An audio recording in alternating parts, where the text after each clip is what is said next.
Hi, I'm CC, and welcome back to an episode of 1.19 SMP. I am here in this brand new building I have made, and the time-lapse didn't exactly show how much work has been done in this area, because Kieran, Joe, and I have been working on a brand new project that is for the server, and we've got a little bit carried away with it. It's been a few days, and we've already done quite a bit of work around here, so...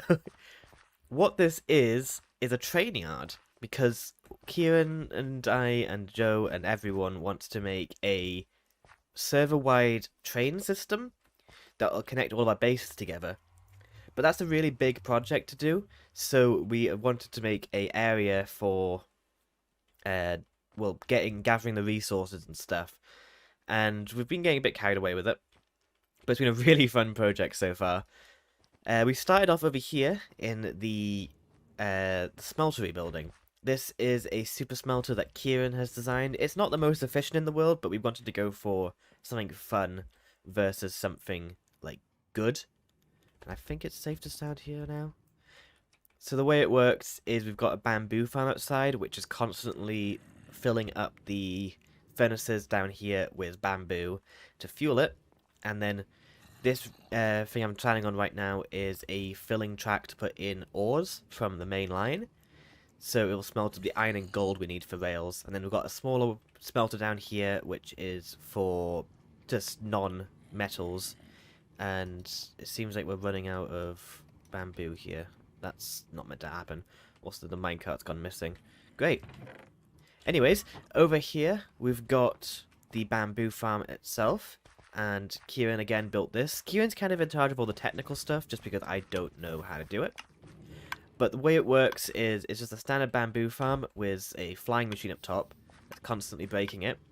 And then we've got a set of minecart hoppers down below, which will constantly go by, go through this thing that Kieran designed, which destroys the minecart hopper and places it back inside a dispenser. And when it does, it will do like a... Let's see if it does it now. Yeah, I'll just like poop out all the bamboo onto a track, which has got minecart hoppers constantly running along it, which are currently full, it seems, so that's just going to be lost over time. Those minecart hoppers will go through there, but also on the way out, they will pass by this building over here, which is a storage building, which I'm currently in the process of building. It's automatically sorted to have all the materials that we need for crafting up the rail system that we've designed. So we've got like iron, gold, redstone, cobble, stone, quartz, sticks. The bamboo gets sorted automatically on the back rail. So every time the minecart hoppers pass through, a little bit trickles into the system, so it'll slowly fill up over time. Then we've got logs, planks, that's going to be wheat, that's going to be slime, pressure plates, and I don't know what that one's meant to be, but it'll be something. So that's all the materials we'll need to use. I've actually done like a roadmap design to know what we need to gather. And then over here is all the materials once they've actually been crafted up, but that's currently empty. And then outside here, we've got a storage area for non-essential items. So extra logs, extra planks, extra stones, dirt, grasses, redstone, wool, all materials for actually building this place that aren't going to be used in the rails. Currently, Joe is building that over there, and he's currently developing psychopathic behavior. It seems I'm going to ignore that out of concern. And then over here, we've got the lumber mill, which is purely aesthetic, but it is a water mill that will cut up any logs that we'll collect, and I'm going to have an actual place to collect the logs at some point, just not yet. And the inside is currently undone, and hello. This area should be lit up. I don't know where you came from.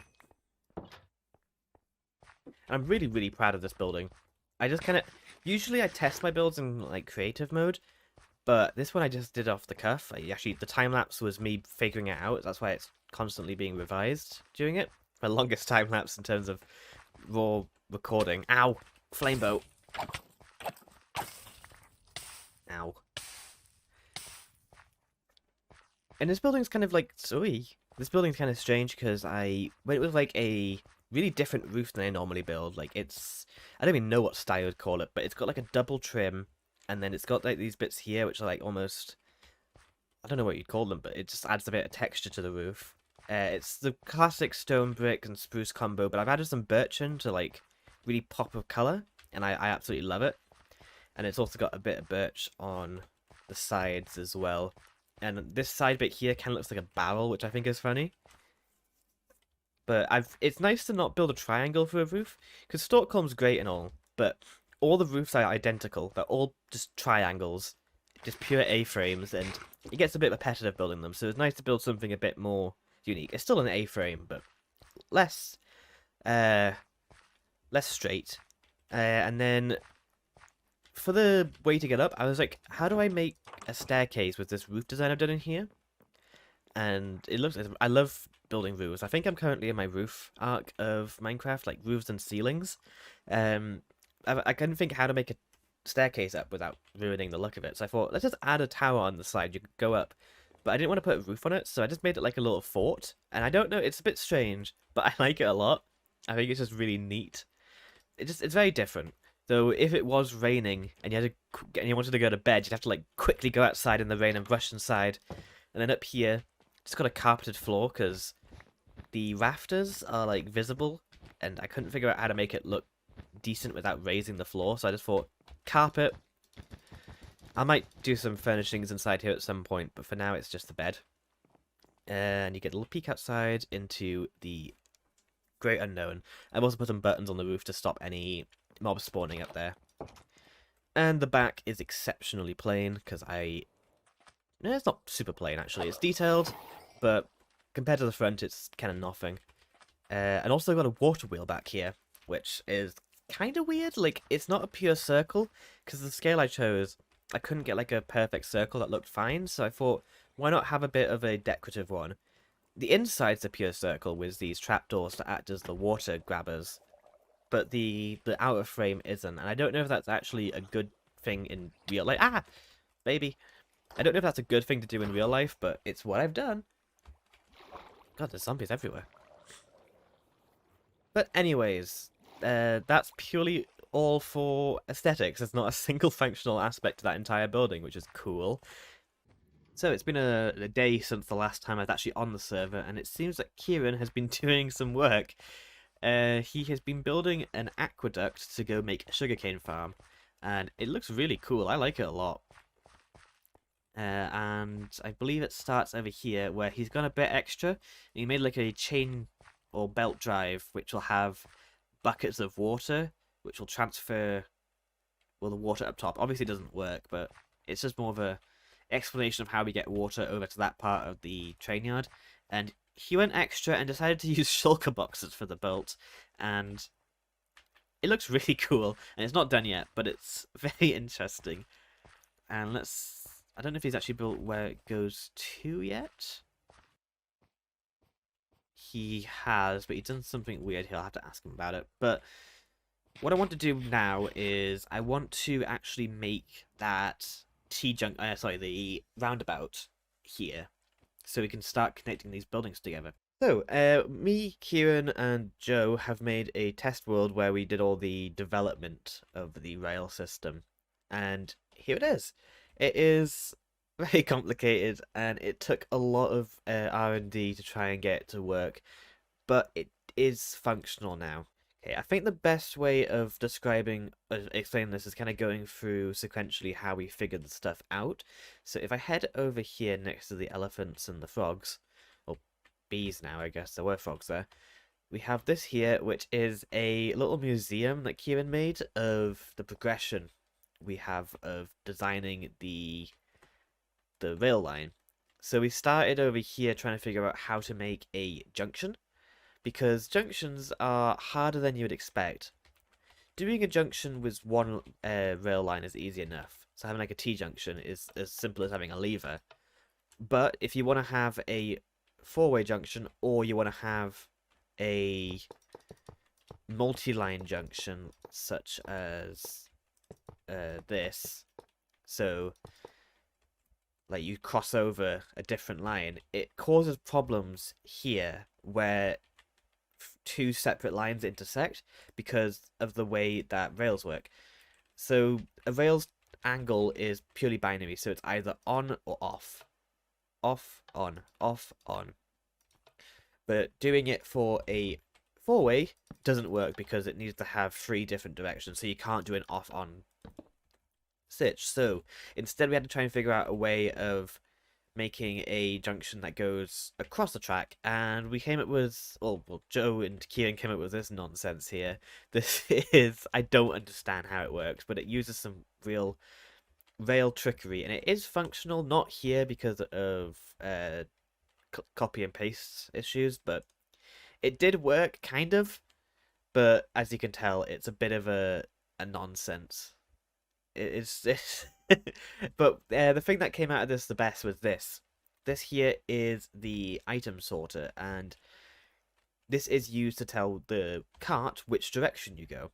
So the way that the rail would work is that you'd have a minecart and a chest minecart. So you'd have this and this. You would sit in this, and then in front of you would be a minecart chest which had a ticket inside. That ticket would just be a renamed piece of paper which would get sorted out of the minecart, and then it would tell the junctions which direction to send you. So the initial idea we had was that the ticket would be returned to you on, so when it goes past, it would get taken out here, and then it would get put back in with this dropper here. But that caused an issue of, one, the minecart was too fast, so we had to put water in to, like, basically cap the speed.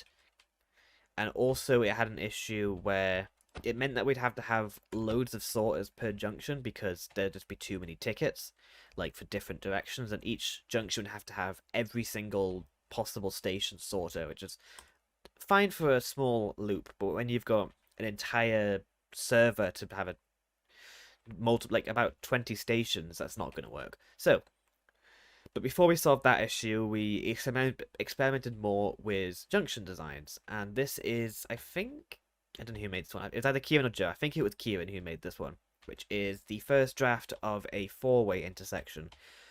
Now, it's a bit messed up currently just because of copy and paste. So the way that this would work is that you'd have three sorters with three individual tickets.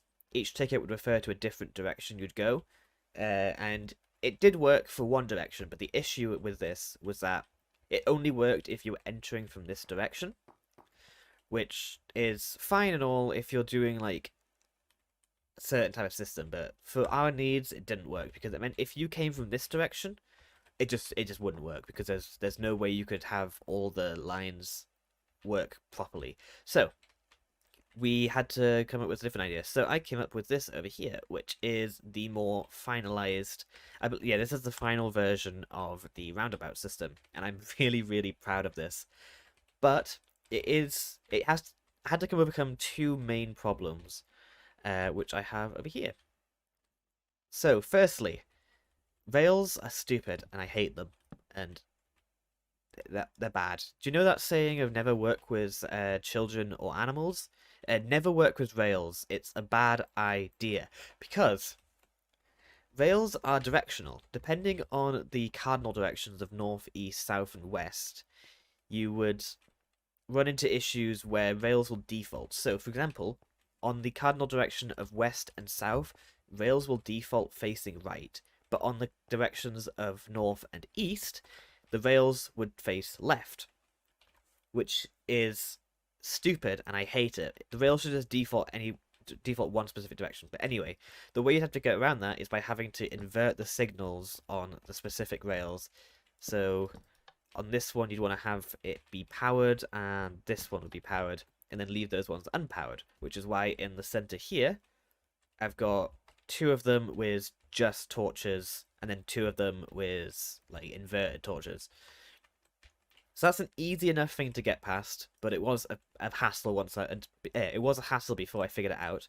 But then the other thing is a system called soft powering and hard powering. So over here, I've got a slight demonstration of it. And this here is the lifeblood of that system. It would not be even possible without having soft powering and hard powering. And the basic idea behind it is that redstone can power a block, and anything that's connected to the block will be activated. So be it a piston, note block, or like a door. So, like so. But redstone can't power redstone through it, but a repeater can. So see if I do this, it powers the block, activates the piston, doesn't turn on the lamp. But here, powers the block, does turn on the lamp. And the main difference is that this is hard powering and this is soft powering. And I had to use this to solve the issue in there. So here, let's say you were entering in from this direction. How would you go left? Well, by default it turns left, so you wouldn't need a ticket. So if you were entering here on just an empty minecart, no tickets at all, you would just go left. If you wanted to go forward, you would have to turn this rail here the other direction. And the way I did that is simply by just putting redstone into it. So this target block here has a redstone torch in it, which goes into another redstone torch, which powers the rail. So this lever here would activate the rail and turn it the other direction. So you can see there it flips. Now, if you want to go right, you're going to have to turn both this rail and this rail. And the way you do that is you need to have both this target block and this target block be powered. And doing that facing one direction is easy enough, but with doing it in every direction, you have to have the exact same system, just rotated by 90 degrees each time, so it all does the same stuff. So this is where soft powering and hard powering comes in. So this yellow line here, here it is. So if you turn this lever on, you see how this rail here turns that way and this one turns that way. So now you'd be going that way. So what it does is it puts a repeater signal going here, which has a redstone dust which goes into a target block. And if you don't know, target blocks redirect redstone. So that also completely saved this system. So it would redirect the redstone into this target block, soft powering it, which would power the redstone torch, but not power this dust, so the redstone wouldn't go backwards. And then you'd have this repeater, which goes into the side of this line here. So this line here that initially powered this target block is copied over here, and then that gets powered. So essentially all it is you've got these modules here, which is like this, I believe. And then you'd have the redstone torch on top. You just have 4 of these in a rotation. So then you've got the pink line, which is also very simple, because what you've got is a repeater that hard powers this block, which activates this redstone above it. And then also you have the pink line, which goes all the way around until to here, which will power the redstone, power the line which activates this one and this one. So it's a little complicated, but I'm really proud of the system, and I hope it made sense. I don't think it did, but I can't think of any other way to explain it without like building it from scratch, which I'll do in the server at some point.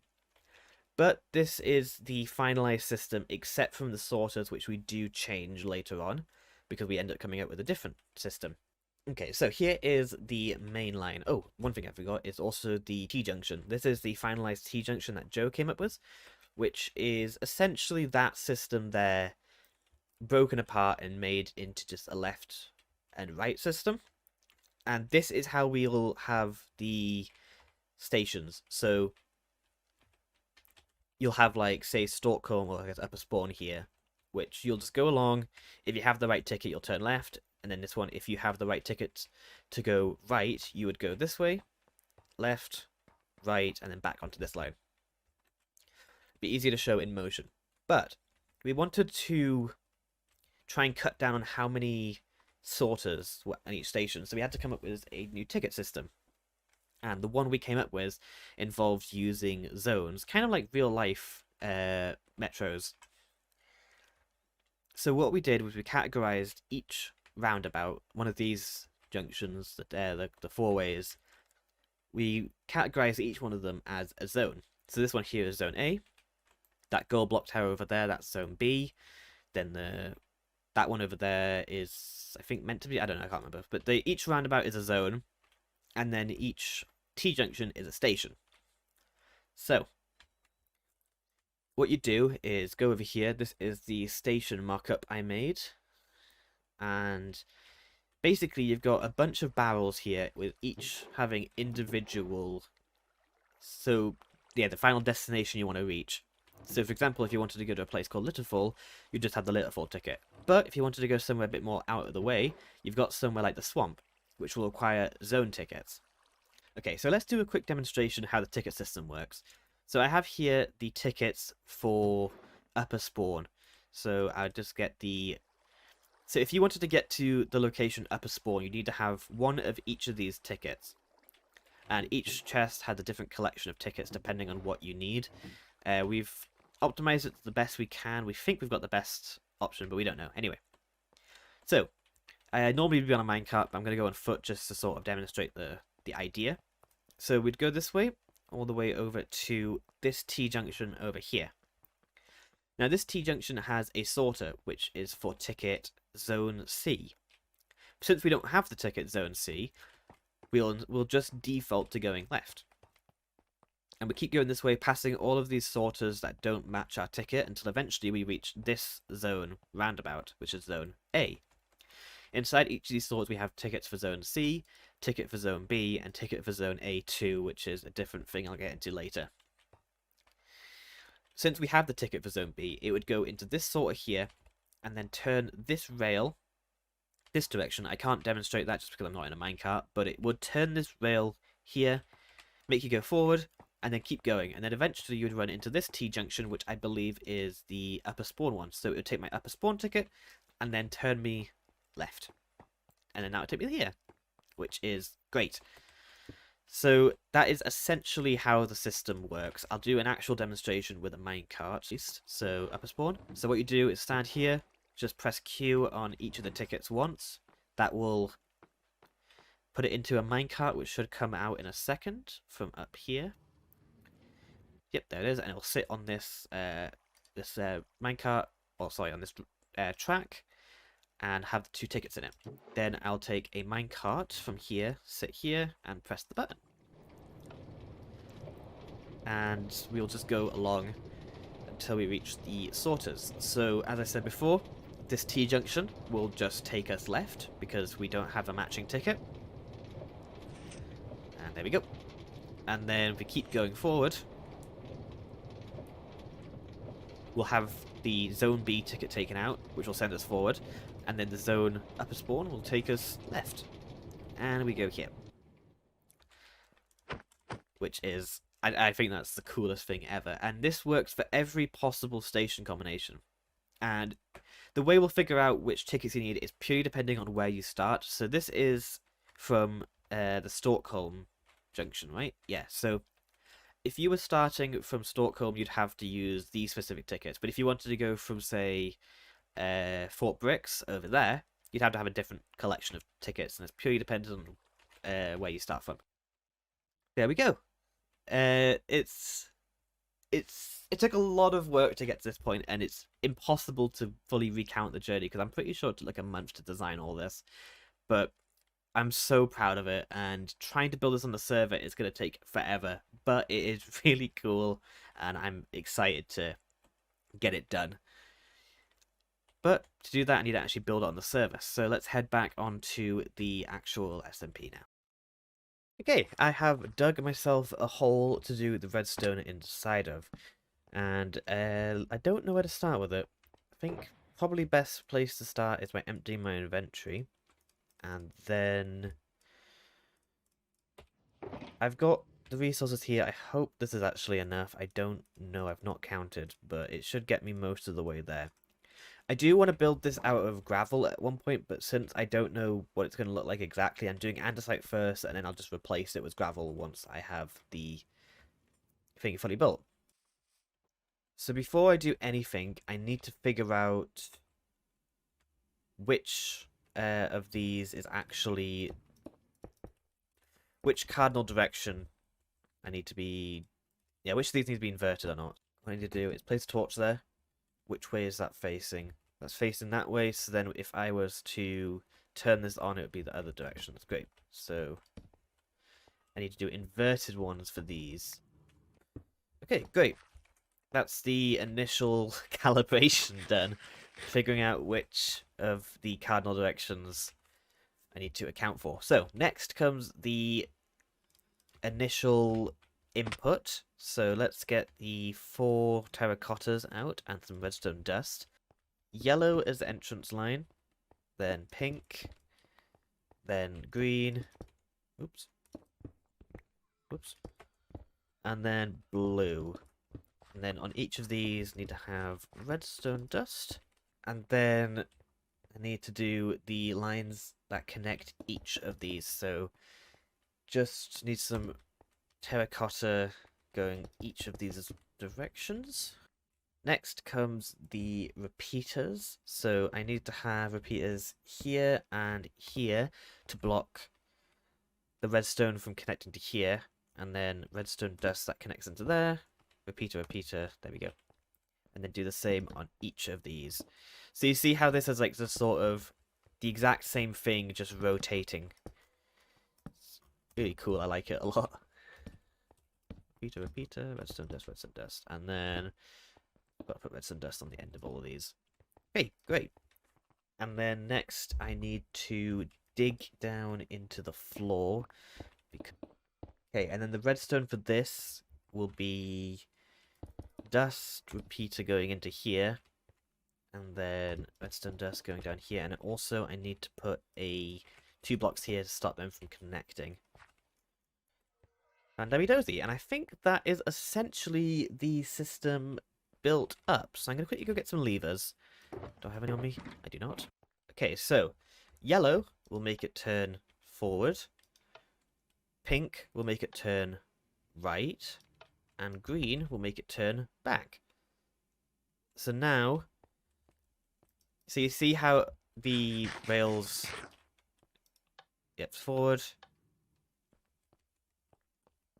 right, and then back. Fantastic. And then it should be the same for all of them since it is symmetrically, or I guess rotated. So next will be the inputs. And the inputs are going to be a bit different on this one, I've realized, because initially I was just going to use items to sort them, but I realized that's kind of pointless, just because there's always going to be one output, which is there. We always want the items to go here. Doesn't matter which direction they come from, it'll always end up in this building, unless they are leaving, and then it'll always be going onto the output rail. Excluding if you were inputting iron or gold ore. So essentially, that means I just need to have it so whenever a rail or whenever a minecart comes this direction, it'll automatically just turn this that direction. And same for that one, but instead turning right. Unless it is coming from this direction, and then it'll have a sorter which checks if it has any iron ore in it. And if it does, it'll go forward. So I'll do that one last, and I can focus on the side ones first. So I realize, actually, making the full system is unnecessary for this specific location, but I wanted to do it anyway because I think it's cool. I'm going to do the quick test with this. So let's do a detector rail going into a comparator clock. And then I want to have this go forward, which means I will need to just put it into... I put all that stuff away, then realised I actually still need it. Okay, so quickly replace that rail there. This should theoretically work now. So let's put a minecart hopper there.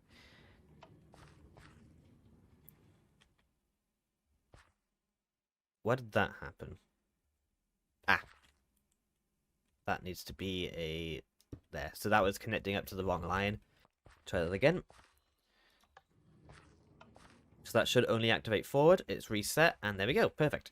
So I just need to do that on all the sides, I think.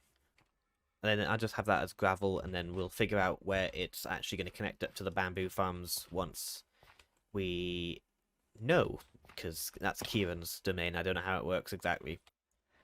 Things have changed quite quickly around here. It's been a few days since the last clip, and I've made quite a bit of progress on this area.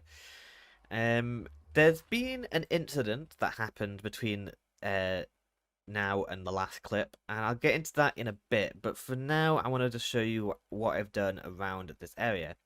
And firstly, we have actually come up with a name for this place. We have decided to call it Fenwick, because for some reason there is a large amount of foxes around. They seem to have gone missing now. Oh, there they are. They're all hanging out in Kieran's sugarcane farm. And I've been slowly breeding them, don't tell them. Yeah, so we want to name this place after like a fennec fox, but we've named it like Fenwick to kind of follow the sort of British town name sort of vibe. So this area is now Fenwick, or Fenwick Trainyard, and we're going to have an actual town called Fenwick, like just that way. But that's future plans. But I have now finished up the crossroads, and it is fully functional. I've put in sorter on this side, so when you enter, you'll just go left, unless you have iron or gold ore, which will get sorted out, and then that will send you forward. Then if you come from this direction, you have the bamboo, sugarcane, or wheat. We'll just go forward by default, and then this way is a lot more interesting. And I need a minecart to show you that. So I've built two detectors over here. One is an observer with a string, and then one is a detector rail with some comparators. So this is able to detect 3 different states a minecart will be in. The first state is if the minecart is empty, it will just go straight forward, like so. So the detector rail will just detect that and then activate the line which sends it forward. Then you've got the comparator, and how that works is when a minecart is on top of a detector rail, it won't activate the comparator unless there's an item inside it, like so. See how it lights up? So we can use that to detect if an item is inside the chest, and if there is, it will go to the right. And that is to stop any personal items from accidentally going into one of these farms. So empty minecarts will return to the farm where it came from so it can restock for a different trip, and then personal carts will go out. And then finally we have the observer with the string, and what this does is when a player goes through it, it will activate the 2 rails that turn you right, because there's no reason for you to go left or forward when you're a player. And this will only activate if someone is inside of a cart, so I'll quickly just do a demonstration of that. There we go. And then we have another one on the way down this way, which will turn you into the left, where we'll have the actual station once I have built that. And then finally, we have, if no input is detected here, you'll just carry on going forward and then into here, where Kieran has built a item unloader that will go into my storage system. The farms, that's it. And I think that's everything around here. Oh, also, I've now added an overflow to the storage, so any of the items used for crafting the rails will go into here, so all the iron, gold, such and such. Anything that doesn't fit in there or overflows will go across this water here, over into this overflow. So I think there might be some dirt in here. Nope, there's not. Okay, and then I've also done some decorations around here. I've tried to bring this a bit more foresty, make it feel less barren around here, and I like it a lot. It just adds some personality to it. And I've been trying to work with sight lines a bit. So when you first enter, I want it to be open, and you can just see this nice factory. It's currently just very plain. I need to actually texture it, but that is something I'll do once we've fully finished this project. And then once you go to the left, you'll have a direct view here, which is kind of blocked off intentionally. And then you'll turn left, which will have a more open view into the actual town of Fenwick. But if you're on the path, you would come from round here. So you get off the station and then either go towards the town or back to the train yard. And you would go here towards this storage room. And then you have a choice of either going right or left. If you go left, you get this nice view opening up of these 2 houses here. I'm imagining that the person who founded this place lived here at one point, but then moved to something bigger. and then anyone who comes to invest would come here. And then I got the mill over here where I've built a few extra things. Got a log pile, and then I've also got this cart I quite like. But I've been thinking maybe I should switch this cart round, make it face this direction instead, because I feel like it's a bit weird having the back shown here. So I'll think about that. And that is everything. Oh, also Joe has started work over here at a dock. This is going to be something. I don't fully know what his plan is for it yet, but he's got cranes and all sorts. It's cool. And I think that is everything for the server. Now, something happened while I was building this. So that server I showed you earlier, the day after I recorded that clip, someone logged onto the server and they griefed it. They destroyed everything with TNT. We don't know who we know who the guy is. We don't know who they are personally, but we know they're like IGN and stuff. So we've got a name, but we can't really do much with it. And they destroyed 4 months of work. We don't know how they got on the server, how they got the IP, any of that stuff. And unfortunately, for some reason, we don't have any backups of the world. So we have lost everything, or at least most of it. I have a clip of the incident, or at least when we first log onto the server and see what happened. And it's just craters everywhere. Most of the rail line is destroyed. We were able to salvage the blueprints for the roundabout and the T-junction. Luckily, some of them survived, and also I have schematics saved of them on my Matica mod, so that has at least not put any detriment on building this on the server. But my station was completely destroyed. It is unusable. It's just a crater. So I had to build a completely brand new one, and luckily I did manage to design a better one in my single player world, but that doesn't change the fact that I'm still really annoyed that someone would even do that. They see something that people put so much time and effort in, and they just blow it up. We've got better security on the server now, but it really sucks that it happened at all, and I can't believe that it happened. And luckily the rail project wasn't too set back, but unfortunately some of the creative projects, some of the more aesthetic stuff, like for example Joe's dock that he's been designing over there, it was completely destroyed. Everything was gone. Like it was it erased months of work. And the museum I showed you, that's all gone. We've lost every bit of history of making the rail project, which is like we didn't need it. We had designs without it. But like it was nice to see where the project came from. And I'm just sad, but we can keep going on with the project. It's not over. It's not gonna it's not destroyed any of our motivation for building it. It's just really sucky that it happened at all. And I think that's where I'm going to leave this episode for now. I'm going to do a bit of work here and there around this place, try and get it up to scratch. But that is... It's lots of pick here and there, do a bit of here, do a bit there, do a bit here, do a bit there, and it's hard to kind of keep track. So I think next episode will be more focused on either building the rail or something else. We'll see how I feel. So I hope you all enjoyed, and I will see you next time. And if you ever think about griefing someone's stuff, don't.